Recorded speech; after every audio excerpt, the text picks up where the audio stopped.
नमस्कार हरि प्रेमियों, आपका हमारे YouTube चैनल में स्वागत है। सभी दर्शकों को जय श्री कृष्णा। हरि प्रेमियों, कैसे हैं आप? उम्मीद है आप सब अच्छे होंगे।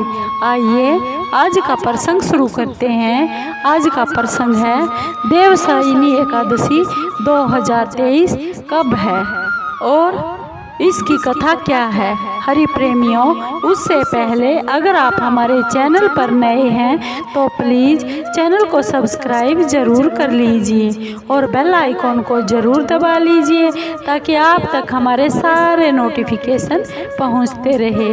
हरि प्रेमियों, आपका एक भी सब्सक्राइब हमारे लिए बेहद मायने रखता है। हरि प्रेमियों, आइए जानते हैं देवशयनी एकादशी 2023 कब है। हरि प्रेमियों, देवशयनी एकादशी मंगलवार 29 जून 2023 को है। यह 29 जून 2023 को दोपहर बाद 3:18 से शुरू है और 30 जून 2:42 पर समाप्त है। हरि प्रेमियों, देवशयनी एकादशी को पद्या एकादशी भी कहते हैं। यह समस्त पापों का नाश करती है। एक बार की बात है, धर्मराज युधिष्ठिर ने कहा भगवान श्री कृष्ण से, हे केशव, हे माधव, आषाढ़ शुक्ल एकादशी का क्या नाम है और इस व्रत करने की क्या विधि है, क्या नियम है और किस देवता का पूजन किया जाता है। तब धर्मराज युधिष्ठिर की ये बात सुनकर भगवान श्री कृष्ण जी बोले, हे युधिष्ठिर, जिस कथा को ब्रह्मा जी ने नारद जी को बताया था वही मैं तुमसे बताता हूँ, तुमसे कहता हूँ। एक समय नारद जी ब्रह्मा जी से यही प्रश्न किया था। तब ब्रह्मा जी ने नारद जी को बताया, हे नारद, तुमने कलयुगी जीवों के उद्धार के लिए बहुत ही अच्छा प्रश्न किया है, उत्तम प्रश्न किया है, क्योंकि देवशयनी एकादशी का व्रत सब व्रतों में से उत्तम व्रत है। इस व्रत से सभी पाप नष्ट हो जाते हैं और मनुष्य इस व्रत को जो नहीं करते वे नरक के गामी होते हैं। इस व्रत के करने से भगवान श्री हरि प्रसन्न होते हैं। इस एकादशी का नाम यानी देवशयनी एकादशी का नाम पद्या एकादशी भी है। अब मैं तुमसे एक पौराणिक कथा सुनाता हूँ, तुम ध्यान लगाकर सुनो। सूर्यवंश में मानधाता नाम का एक राजा हुआ है जो सत्यवादी और बहुत ही प्रतापी राजा था। वह अपनी प्रजा को पुत्र की भांति रखता था, उसका पालन करता था। उसकी सारी प्रजा धन धान्य से भरपूर और बहुत ही सुखी थी। उसके राज्य में कभी अकाल नहीं पड़ता था। एक बार की बात है, उस राजा के राज्य में 3 साल तक कोई भी वर्षा नहीं हुई और अकाल पड़ गया। प्रजा में अन्न की कमी होने के कारण प्रजा बहुत दुखी हो गई और अन्न के ना होने से राज्य में यज्ञ आदि और जप तप बंद हो गया। अन्न के ना होने से राज्य में सब यज्ञ बंद हो गए। एक दिन राजा प्रजा के पास जाकर त्राहिमाम पुकारने लगी, क्योंकि समस्त विश्व की सृष्टि का कारण वर्षा ही तो है और वर्षा के बिना जीवन कहाँ है। वर्षा के अभाव से पूरे देश में अकाल पड़ गया है और अकाल से सब प्रजा मर रही है।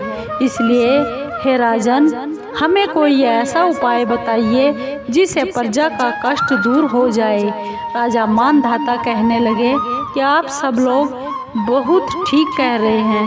वर्षा से ही तो अन्न उत्पन्न होता है और आप लोग वर्षा न होने से दुखी तो होने ही थे और आप लोग सबका दुख मेरा दुख है और मैं आप सबके दुख को समझता हूँ। ऐसा बोलकर राजा कुछ सैनिकों को लेकर वन की तरफ चल पड़े। और वहाँ पर जाकर बहुत से ऋषियों के आश्रम में भ्रमण करते हुए अंत में ब्रह्मा जी के पुत्र अंगिरा ऋषि के पास आश्रम में जा पहुँचे। वहाँ राजा ने घोड़े से उतरकर अंगिरा ऋषि को दंडवत प्रणाम किया। ऋषि ने राजा को आशीर्वाद देते हुए कुशल मंगल पूछी और उसके बाद आश्रम में आने के कारण पूछा, क्या कारण है राजन, आज आश्रम में आप आए हैं। राजा ने ऋषि के आगे हाथ जोड़कर बहुत ही विनीत भाव से बोले, हे भगवान, सब प्रकार से धर्म पालन करने पर भी मेरे सारे राज्य में अकाल पड़ गया है।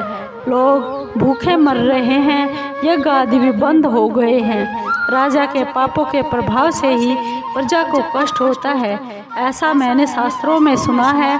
जब मैं धर्म के अनुसार राज्य करता हूँ तो मेरे राज्य में अकाल किस तरह पड़ गया, इसके कारण का मुझे पता बताइए, और अभी तक मुझे इसका कारण नहीं पता चला है।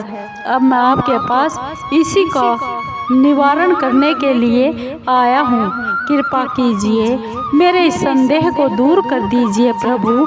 साथ ही प्रजा के कष्ट को भी दूर करने का कोई ना कोई उपाय बतला दीजिए। इतनी बातें सुनकर ऋषि अंगिरा कहने लगे, हे राजन, यह सतयुग सब युगों में से उत्तम युग है। इसमें धर्म को 4 चरणों में सम्मिलित है, अर्थात इस युग में धर्म की सबसे ज़्यादा उन्नति होती है, तरक्की होती है। लोग ब्रह्म की उपासना करते हैं और केवल ब्राह्मणों को ही वेद पढ़ने का अधिकार दिया गया है।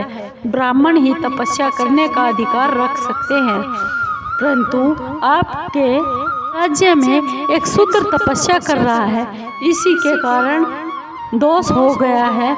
आपके राज्य में इसी कारण वर्षा नहीं हो पा रही है। इसलिए यदि आप प्रजा का भला चाहते हो तो उस शूद्र का वध कर दीजिए। इस पर राजा बोले, महाराज, मैं उस निरपराध ही तपस्या करने वाले शूद्र को किस तरह हत्या कर सकता हूँ। आप इस दोष से छूटने का कोई दूसरा उपाय बतला दीजिए। तब ऋषि अंगिरा कहने लगे, हे राजन, यदि तुम दूसरा उपाय जानना ही चाहते हो तो सुनिए। आषाढ़ मास के शुक्ल पक्ष की जो एकादशी होती है उसका नाम पद्या एकादशी है। पद्या एकादशी का विधि पूर्वक व्रत करो और व्रत के प्रभाव से तुम्हारे राज्य में बहुत वर्षा होगी और प्रजा सुख से रहेगी, क्योंकि इस एकादशी का व्रत सब सिद्धियों को, सब मनोकामनाओं को पूर्ण करने वाला है। इस एकादशी का व्रत तुम अपनी प्रजा और सभी सैनिकों के साथ, मंत्रियों के साथ करो। मुनि के ये वचन सुनकर राजा अपने राज्य में वापिस आ गए और सब प्रजा को यह आदेश दे दिया कि विधि पूर्वक पद्या एकादशी का व्रत किया जाए। उस व्रत के प्रभाव से फिर वर्षा हुई और प्रजा को बहुत सुख पहुंचा। अतः इस मास की एकादशी का व्रत सब मनुष्य जाति को करना चाहिए। यह व्रत इस लोक में तो मनुष्य को अच्छे देता ही है, परंतु परलोक में भी यह व्रत मुक्ति को देने वाला है। इस कथा को पढ़ने और सुनने से मनुष्य के समस्त पापों का नाश हो जाता है। देवशयनी एकादशी का पारण समय है 30 जून को दोपहर 1:48 से शाम को 4:36 तक। देवशयनी एकादशी के दिन ब्रह्म मुहूर्त में उठकर सबसे पहले भगवान श्री विष्णु को स्मरण करके उन्हें प्रणाम जरूर कीजिए और उनकी कृपा का फल जरूर प्राप्त कर लीजिए और अपने सभी पापों से मुक्ति पा लीजिए। हरि प्रेमियों, आपको ये देवशयनी एकादशी की कथा कैसी लगी? अगर आपको अच्छी लगी हो तो प्लीज़ चैनल को सब्सक्राइब कीजिए, लाइक कीजिए, शेयर कीजिए और कमेंट ज़रूर कीजिए। आपके कमेंट का हमें बेसब्री से इंतज़ार रहेगा। हरि प्रेमियों, जय श्री कृष्ण।